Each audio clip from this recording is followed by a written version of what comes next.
Hello, and this is Jeremy Murphy. Happy Halloween. This is Misty, our English setter.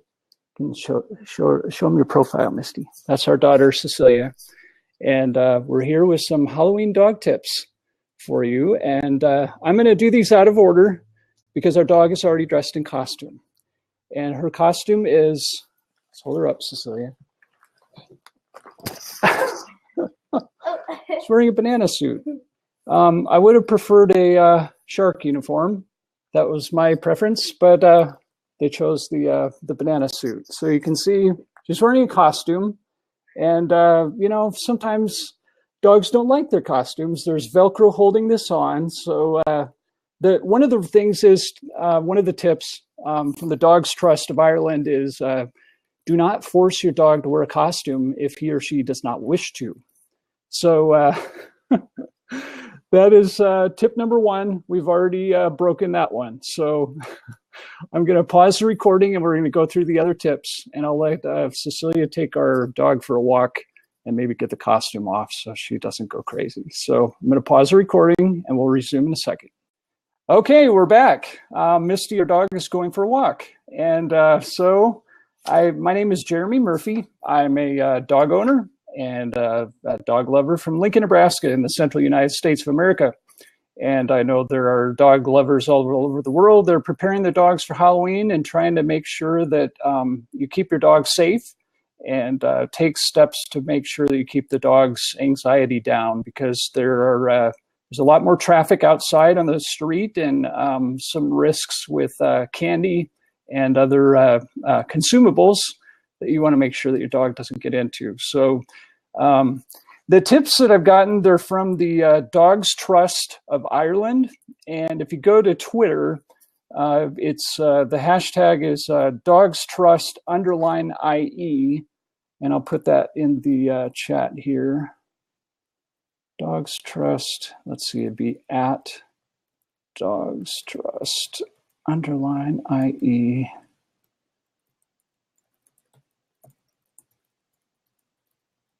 Okay, so here's their list, and I think it's a pretty good one. So I'm going to go ahead and use this as a source. I looked at other sources, and the Irish source had the best material on this. So here are the suggestions. Number one, walk your dogs before it gets dark. After dark, you've got a lot of trick-or-treaters going around with candy. Some of those costumes might be scary. It's a good idea to try to walk your dog and get him or her worn out a little bit. I would add to this one, I ran with Misty a little longer than usual today. I ran with her about 3.4 miles or so. And so that's, that's an extra step I took to try to wear her out a bit, just to make sure she's a little more tired than usual tonight. Maybe she'll sleep through some of the trick-or-treating. So tip number one, walk your dogs before it gets dark. And I would add to that, try to wear your dog out a little bit so they sleep during the trick-or-treating. Number two, keep the treats and sweets away. Give your dog a Kong, jam-packed with tasty goodies, which will help keep them distracted. Chewing helps release endorphins for your dog, which in turn leaves them feeling much happier. Now, I can attest to the greatness of endorphins as a runner, marathoner, and running coach. And dogs get endorphins too from exercise, and that chewing experience does help them experience some endorphin lift, if you will. Number three, turn up the volume on your TV or radio to drown out scary noises. Now, this is an interesting one because the one set of tips, they talked about fireworks, and that's on a later tip here, but fireworks are scary. You're going to have people trying to scream and do other crazy things like that, yell outside, that kids get all excited, So, if you have some ambient white noise or something like that, that would be my preference over using the TV. We don't like to watch TV much. We tend to listen to music and things like that more. So we might do music or some ambient white noise to do that, or, heck, run your air cleaner in your house. If you have a HEPA filter air cleaner, run that. That makes noise. Number four, be extra careful when opening the door, as your dog may escape. Now, this is a problem for us because our dog is very active. When that doorbell rings, she charges the door and she wants to know who it is and to find out if it's my wife, my daughter, or me, or someone else she may know or not know, neighbors, friends, UPS man, FedEx delivery person, US mail service, US Postal Service. I got to call it the correct thing. But when that door is open, if you don't have a screen door, your dog can charge out the door. And we haven't really had this happen with the door. We have had it happen with the back gate. If someone tries to close it, forgets to close it, and it's ajar, the wind blows it loose, the dog gets curious and wants to wander out of the gated backyard into the ungated front yard, which is a risk because we have cars going back and forth on the street. So be careful with the door. Number 5, provide a safe hiding place indoors for your dog to rest. A nice cozy bed to cuddle up in, or a crate where they can tuck themselves away in and relax. Make sure your dog has access to this place throughout the week so they don't feel too overwhelmed. This is a great tip. We have a dog crate. We don't really use it much. We should, but our puppy is getting bigger. She is 9 months old now, so we don't really crate her very much anymore. We think we've found ways to calm her down most of the time, and if we can't calm her down, we just send her out in the backyard. So that's that's tip number 5.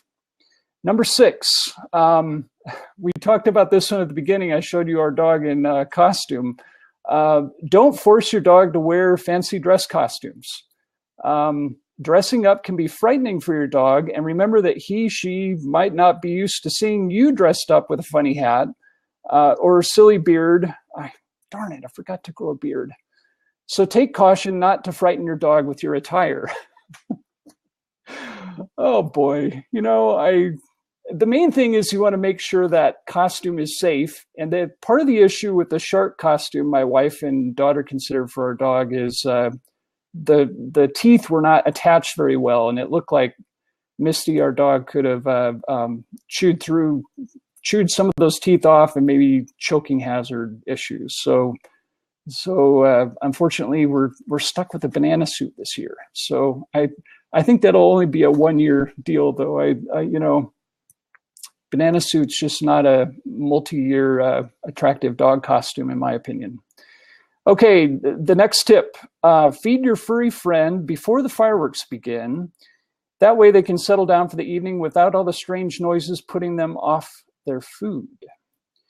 So loud noise does affect dogs, and when they eat, it forces them, they decide they don't feel comfortable enough to eat, and so then they eat later, and then they don't fall asleep when they usually do. So it affects their eating schedule and their sleeping schedule to not find some way to buffer them from the noise. So, the other list, for some reason, the Dogs Trust of Ireland has 2 different lists. One of them is on Twitter and the other one is on their website. And one of them says, do not leave your dog in the garden. And I think in Ireland, what that means is the American equivalent of don't leave your dog in the backyard. And for that reason, if here in Lincoln, I think we have, they bend the rules on fireworks use for Halloween. I guess, I don't know why people would shoot off fireworks for Halloween. And I think they're a fire safety issue and things like that. So, but setting that aside, really make sure if you're going to leave your dog in the backyard or the garden, if you will, if you're in Ireland or the UK, that you, are making sure they're okay every once in a while and not trying to jump through the gate or jump over the fence. Some people have lower fences, and if dog gets excited, dogs are going to do things they're not normally going to do. They're going to, try to make their environment more comfortable, if you will. So there's the garden tip. Let's see, we talked about the costume, so I think we're okay on that. Let's see, in the last list from the October 27th list of the Dogs Trust is distract your dog with their favorite toy if your dog is acting a little anxious or appears stressed, try distracting them with their favorite toy.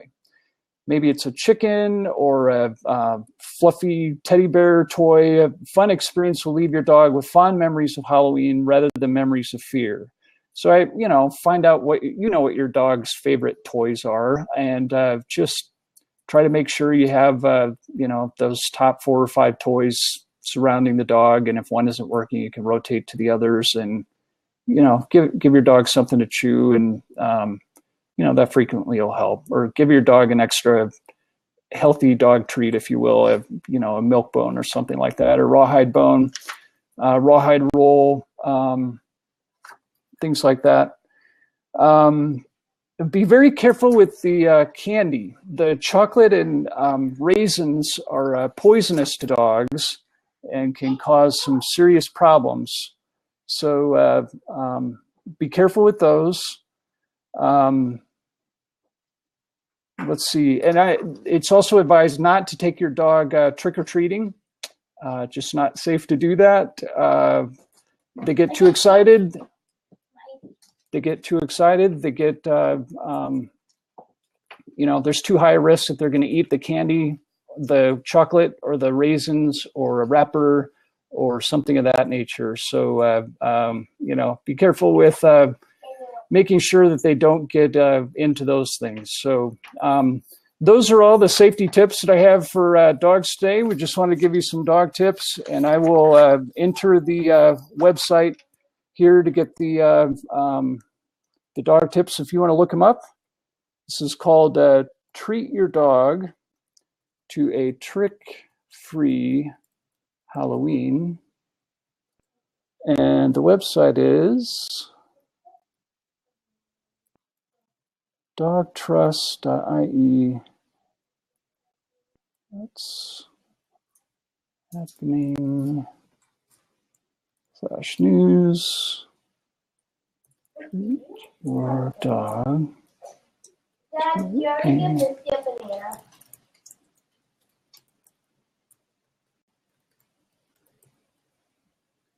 Okay, there's the website. So wishing you all a happy Halloween. As you can see, we've been lazy. We haven't carved any pumpkins. There's just too much to do.